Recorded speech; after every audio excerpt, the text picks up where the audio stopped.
ازيكم يا حلوين؟ عاملين ايه؟ وحشيني جدا جدا. بقالي فتره كبيره ما صورتش على القناه، وده بسبب ان انا كنت الصراحه مشغوله الفتره اللي فاتت في الدراسه قوي يعني. بس اوعدكم ان الفتره الجايه مش هيحصل ده تاني. انا بجد متحمسه جدا ومجهزه لكم سلسله فيديوهات هتعجبكم قوي. فقررت النهارده اعوضكم بفيديو من الفيديوهات اللي انا بحبها قوي، وانا قلت بما اننا داخلين على مناسبتين، المناسبه الاولى الصراحه مش احسن حاجه وهي ان احنا بدأنا الترم الجديد، والمناسبة التانية مناسبة جميلة جدا لكل المسلمين، وهي ان احنا داخلين على شهر رمضان الكريم. كل سنة وانتم طيبين يا رب، وينعاد عليكم الأيام بالخير والبركة. فحبيت ان انا اعمل لي ركن خاص بالدراسة طول شهر رمضان، والركن ده طبعا المكتب، لان بقضي عليه اغلب الوقت بتاعي. فالنهارده هنغير ديكور المكتب بتاعنا بأقل تكلفة، وكمان هنستعد نفسيا لبداية ترم جديد. فلو حابين تشوفوا شكل المكتب بعد التجديد ما تنسوش تشوفوا الفيديو للآخر، وما تنسوش قبل ما تكملوا الفيديو تعملوا اشتراك في القناة وتفعلوا زر الجرس عشان يوصلكم كل الفيديوهات، علشان تشجعوني استمر في التصوير الفترة الجاية. فيديو النهارده هيبقى متقسم لكذا جزء. اول حاجة هنبدأ ندور على افكار ازاي هنغير بيها شكل المكتب. هو انا في دماغي شوية افكار، بس عايز اشوف افكار تاني. ونبدأ بقى نكتب الحاجات اللي احنا محتاجين ننزل نشتريها. تاني حاجة هنبدأ ننزل نشتري الحاجات دي مع بعض، وبعد كده هنبدأ بقى نرتب المكتب ونبدأ بقى نفرشه ونغير شكله تماما. اوعدكم ان انتوا هتنبهروا بالشكل النهائي. فدلوقتي هنروح نجيب ورقة وقلم ونقعد نشوف بقى عايزين ايه عشان ننزل نشتري. جبت النوت بوك بتاعتي وهبدأ دلوقتي ادور على افكار. البرنامج اللي انا بستخدمه ده من احلى البرامج اللي انا استخدمتها في حياتي، بجد فيه كل حاجة، يعني اي حاجة هتفكروا فيها هتلاقوها في البرنامج ده. انا معتمداه في الدراسة بتاعتي. دايما هو بيديني زي ريفرنس لاي حاجة بشتغل فيها. فلو حابين تعرفوا اسمه اكتبولي تحت في الكومنت.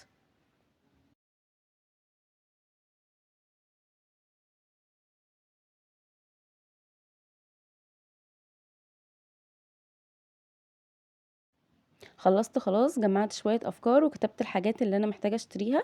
بس مش هقولكم ايه هي الحاجات دي، خليها لكم مفاجأة هوريها لكم لما نجيب الحاجة. فدلوقتي هنقوم بقى ننزل نشتري الحاجات اللي ناقصانا. تعالى اوريكم الحاجات اللي جبتها. اول حاجة جبتها هو نصبيان، هو عبارة عن كرتون مضغوط. جبته علشان احطه على الحيطة، لان انا عندي مشاكل في الحيطة. بتاع الحيطة متقشر، فلاني مش هعرف الفترة دي ابيض الحيطة، فقررت ان انا اعالج المشكلة دي مؤقتا. ان انا احط النصبيان ده، وهو مقاسه كبير حوالي متر في 80، فهيداري جزء كبير قوي من المشكلة اللي عندي في الحيطة. تاني حاجة طبعت لي شوية صور ليها علاقة بالدراسة بتاعتي، وفي نفس الوقت حاجات ليها علاقة برمضان. اخترت الوانها تكون هادية وما طبعتش كتير، شوية صور قليلة بس، علشان هنقصقصهم مع بعض وهنعلقهم على النصبيان ونعمل بيهم ديزاين شكله حلو. جبت بقى حاجات بسيطة لأجواء رمضان. أول حاجة جبت الستاند دي شكلها حلو، عجبني هلال وفيه مكتوب عليها رمضان كريم. هنحطها على المكتب. كمان جبت ده عبارة عن شكل نجوم وهلال بأحجام مختلفة وفوانيس. هستخدمها أعمل بيها برضو أفكار. جبت كمان اللازم ملون ده. كنت حابة ان انا ألزق بيه الصور، علشان حابة ان الأجواء بتاعتي كلها تبقى بلون الجولد، تبقى هادية كده. بس دي كل الحاجات اللي انا اشتريتها. هبدأ دلوقتي ارتب المكتب بتاعي. طبعا فضيت كل حاجة كانت محطوطة على المكتب وهبدأ امسحها وانضفها. الفكرة ان انا اصلا كنت منضفة كل حاجة بعد ما خلصنا الترم الاول، بس يعني مع ركنة اتملت تراب فاضطريت ان انا انضفها تاني.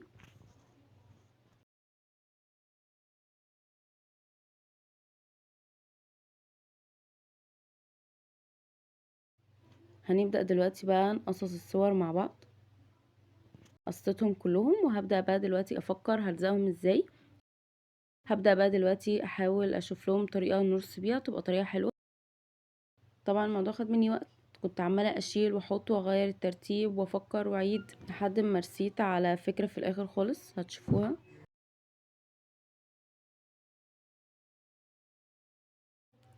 دلوقتي فرشت المفرش ده كان عندي قبل كده فحطيته، والوانه هتبقى مناسبة جدا مع الالوان اللي انا عايزاها. دلوقتي هنبدأ نحط زينة رمضان. حطيت النور ده، وحطيت بقى الستاند بتاع رمضان كريم، ورصيت شوية الألوان بتاعتي مش كلها طبعا والفرش. وحطيت الفانوس الصغير ده، وحطيت السبحة فوق الستاند بتاعت رمضان كريم عشان تبقى شكلها حلو، حسيت شكلها كده أحلى. وحطيت المصحف بتاعي اللي أنا بقرأ فيه على طول.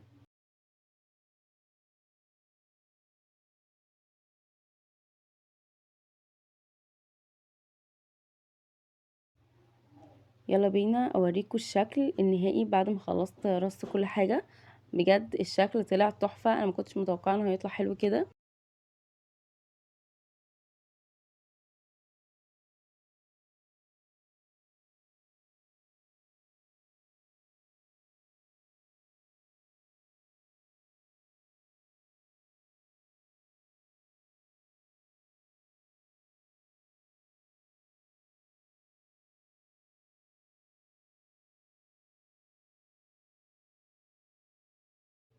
مبسوطة جدا من النتيجة، ما كنتش اتوقع النتيجة هتطلع حلوة قوي كده، طلعت زي ما انا كنت عايزة.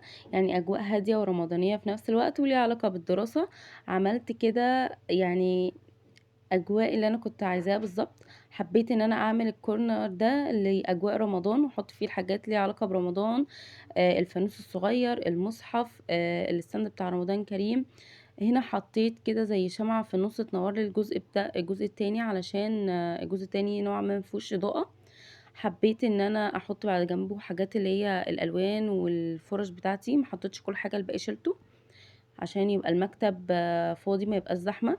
حطيت الزينه بتاعت رمضان دي شكلها حلو قوي، لما بتنور كمان بتعمل اضاءه على اللوحه شكلها حلو جدا. حبيت ان انا احط في النص اسم القناه الجديد، وبروزته كده عشان يبقى حاجه مميزه. وده طبعا لان انا غيرت اسم القناه بتاعتي، حسيت ان اسم الاول كان تقليدي قوي، فحبيت ان يبقى اسم كده معبر عن الفترة اللي انا فيها وعن الدراسة وكده. فحسيت ان الشغف وشخبطة مناسب اكتر للاجواء دي. فقوليلي رأيكم في الكومنت. وبس كده، هو ده كان الركن الخاص بيا في رمضان وفي نفس الوقت هيبقى خاص بالدراسة. انبسطت بيه جدا وشكله طلع جميل قوي. كنت حابة الاجواء تبقى هادية وناعمة وفي نفس الوقت تحسسني برمضان، وفعلا هي دي النتيجة اللي طلعت. وطلعت زي ما انا كنت متخيلة بالظبط. وبس كده يا حلوين، نكون وصلنا لنهاية الفيديو. اتمنى يكون الفيديو عجبكم وقدرتوا تستفيدوا منه. وانتوا كمان تقدروا تزينوا المكتب بتاعكم او تعملوا الركن الخاص بكم رمضان بحاجات بسيطة جدا. انا ما كلفتش نفسي كتير بس طلعت نتيجة كانت عجباني جدا، انتوا كمان تقدروا تعملوا كده.